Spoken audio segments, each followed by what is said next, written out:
नमस्कार, मी डॉक्टर अजित पवार, रेत्रे हरणाक्ष, तालुका वाळवा, जिल्हा सांगली। हा आपण जो ऊसाचा प्लॉट आहे, हा प्लॉट 100% सेंद्रिय पद्धतीनं उत्पादित केलेला ऊसाचा प्लॉट आहे। 18 गुंठे हा ऊसाचा प्लॉट आहे। त्याच्यामध्ये महेश माहेश्वरींनी संशोधन केलेल्या EBC प्लांटमधून निर्माण होणार खत म्हणून आळवणी असेल आणि फवारणीसाठी त्या लिक्विडचा वापर केला। त्याच्यामध्ये 18 जुलै 2023 मध्ये लागण केल्यानंतर प्रत्येक पाण्यानंतर आपण 100 लिटर प्रमाणे आळवणी घातली आणि एकूण त्याच्या 4 फवारण्या केल्या। त्यामध्ये पहिल्यांदा 3 फवारणी ह्या पंपाने केल्या आणि शेवटची एक फवारणी ड्रोनद्वारे केली।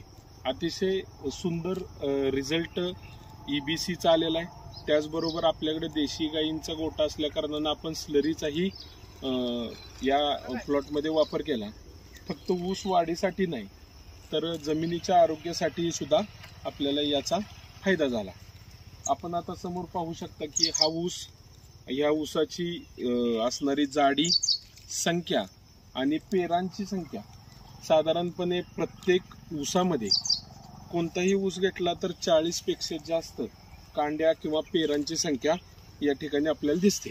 याच्यामध्ये मोजायचं झालं तर 1 2 3 4 5 6 7 8 9 10 11 12 13 14 15 16 17 18 19 20 21 22 23 24 25 26 27 28 29 30 32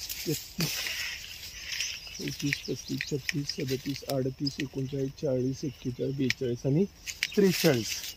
ऊसाची जाडीही चांगली आहे आणि खास करून मातीच्या आरोग्यामध्ये चांगला फरक पडला।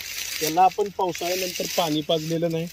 अतिशय चांगल्या प्रमाणामध्ये मातीमध्ये भुसभुशीत निर्माण झालेले आहे।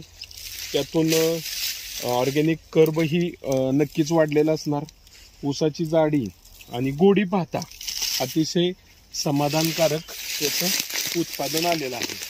दुसराही आपण कुठला एखादा ऊस समजा मोजायचं झालं 1 2 3 4 5 9 10 14 15 16 17 18 19 20 21 22 25 26 27 28 30 32 33 34 35 36 38 39 40 41 43 44 45 साधारणपणे कांड्यांची संख्या आहे। या ऊसापासून आपण सेंद्रिय ऊस आणि नैसर्गिक पद्धतीने तयार केलेलं गूळ, काकवी, त्यानंतर कॅन्डी, क्यूब अशा पद्धतीचं आपण प्रॉडक्ट तयार करतोय। ऊसाची संख्याही चांगली आहे, जाडी आहे। आता इथं तुम्ही पाहू शकता की तोडणीनंतर पडलेल्या या मुळ्यांची संख्या, ऊसामध्ये अत्यंत चांगल्या पद्धतीने असणारा रस आणि उत्पादन।